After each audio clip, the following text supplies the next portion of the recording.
As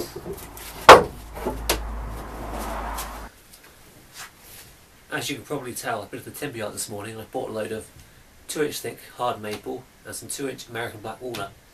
You see, I've been asked to make some chopping boards for someone using both contrast and timbers, and I've got 5 in total, about 300 by 400 millimeters, plus 2 smaller ones, about 300 by 200 millimeters. There's quite a lot of timber here. I'm quite confident I have enough. I know I spent enough already. I want to show you how I go about making these.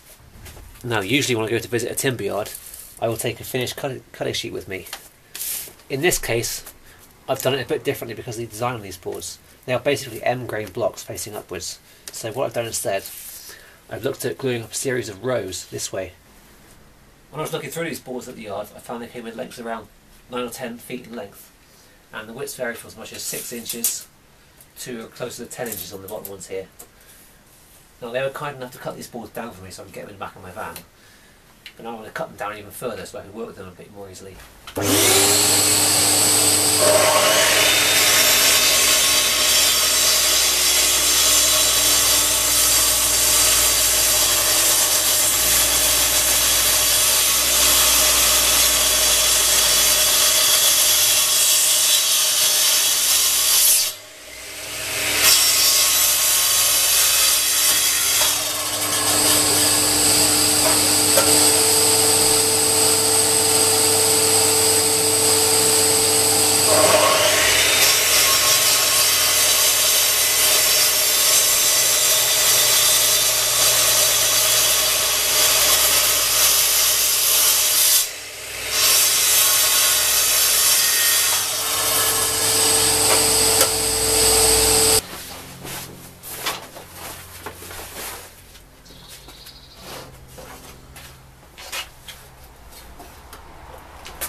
Just before I start plating these boards up, I've taken a minute to mark out the end grain with the final width dimensions I need. And that's to avoid any confusion later on. They're all going to be the same thickness, about 43mm, but the widths are different. Some of them like 5mm from one another, so I don't want to get that wrong.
before I start gluing these up, I'd like to try and show you how this is going to go together.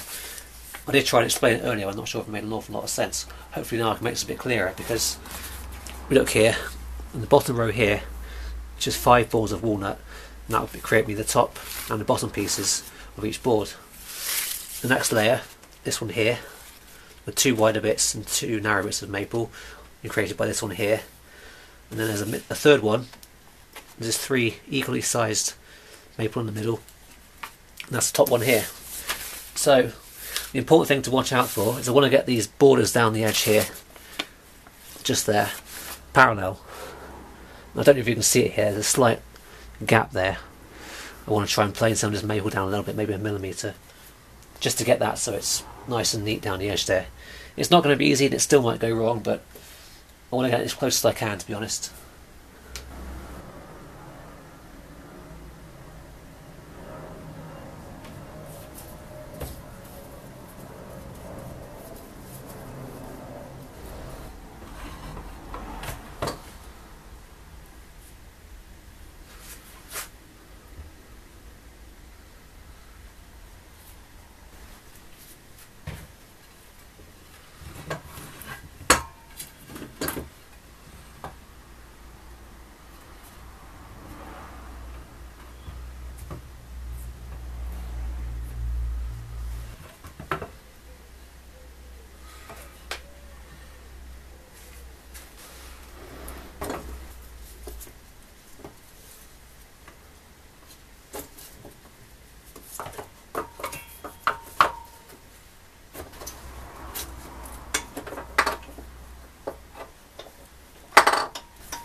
Okay, that's the first one done. Just a couple of quick tips for you when you are doing a glue up. First thing I do with my sash clamps is I wrap them with parcel tape on the top edges. That stops the glue from contacting the bars, which can cause a reaction that can stain the timber, particularly if you're working with oak or something with tannin in it. But also, when I've got the orientation right on something like this, I mark the pieces with at least 1 triangle. I've used 2 here because I've got 3 glue ups of fairly similar boards with identical components, just to avoid any confusion later on.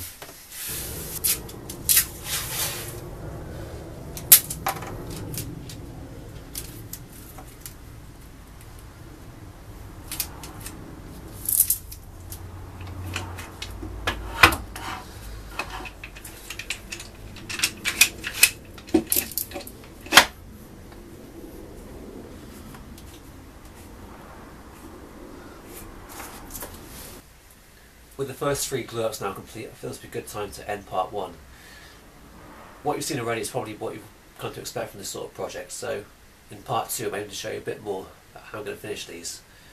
I hope you like this video, and if you do, please click like and also subscribe so you don't miss out on future videos. Thank you for watching.